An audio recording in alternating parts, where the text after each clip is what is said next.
The word jihad is mentioned in the Quran about 41 times.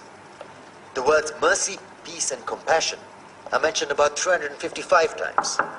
Yes, come in. Come on in, Riaz. Sit down, please. Yeah.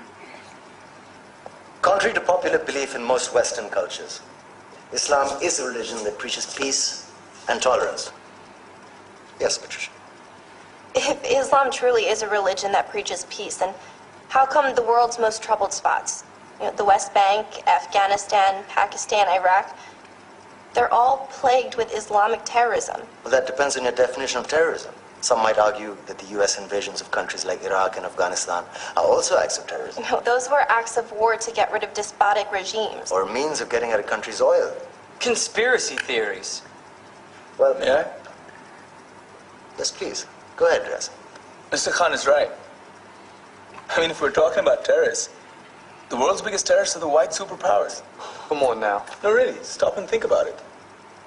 Explain 9/11. Okay.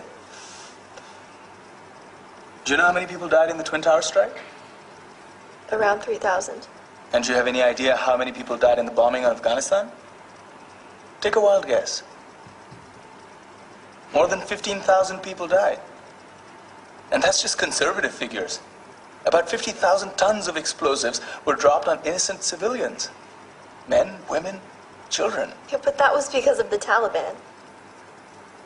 Now that you brought it up, did you know that the Taliban was a creation of the CIA to fight the Russians? Whatever. They were still harboring terrorists. Yeah, right. Terrorists that were never found. Just like the weapons of mass destruction that were never found in Iraq. Do you want to get into the death toll in Iraq? 500,000 civilians and counting. And what do Britain and America say when they don't find these weapons? It's simple. They just say sorry.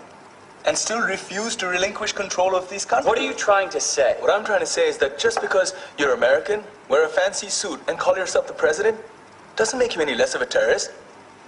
I'm saying that if you don't stop meddling in other people's countries, you will face a backlash. If Muslims like you feel that way, then why don't you get out of our country?